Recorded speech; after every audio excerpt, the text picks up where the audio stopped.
I mean, it's one thing to yell and scream as a fan. When you start beating up on some woman who goes from Buffalo to Ottawa, that's pretty sad. There is public outrage tonight over the alleged beating of a Buffalo woman attacked outside Scotiabank Place in Ottawa following last night's Sabres game.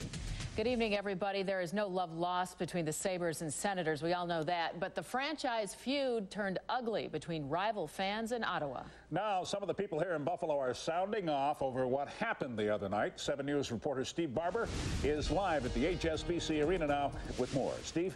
Yeah, Keith, it's one of those stories we know all too well can happen.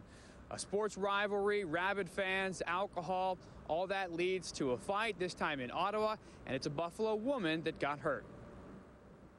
We've been hearing some new information about the woman who was beaten up in Ottawa. She's a Sabres fan. Renee Luck is her name. Her story is the talk of the town. Renee Luck, a Buffalo Sabres fan, is repeatedly punched by an Ottawa Senators fan after seeing a Sabres win in Game 4 in Ottawa. A friend of Renee Luck's who was with her at the game called the Shred and Ragan show on 103.3 The Edge. He told us that these guys were spitting at Buffalo fans on their way into the stadium, and then afterwards, they're carrying their brooms, and I guess the girl said something about, put your brooms away and mellow out. You're not using them this time around. It was then that the caller said the melee ensued.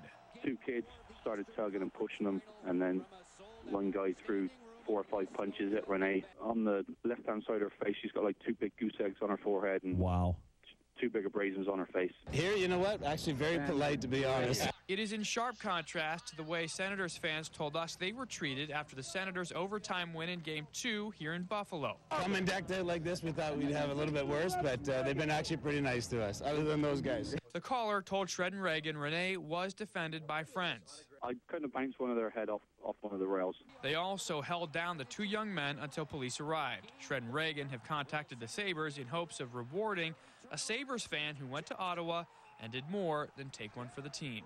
I don't know if it's a big hug from Sabretooth. I mean, I don't know what they have in mind. Sit with Tom Golisano, in the Bill Clinton chair, but hopefully something like that will happen for her. Now, we are told tonight that Renee Luck did go for x-rays. We're not told, though, however, what her condition is. Reporting live at HSBC Arena, Steve Barber, 7 News. New tonight at 11, Hamburg police are asking for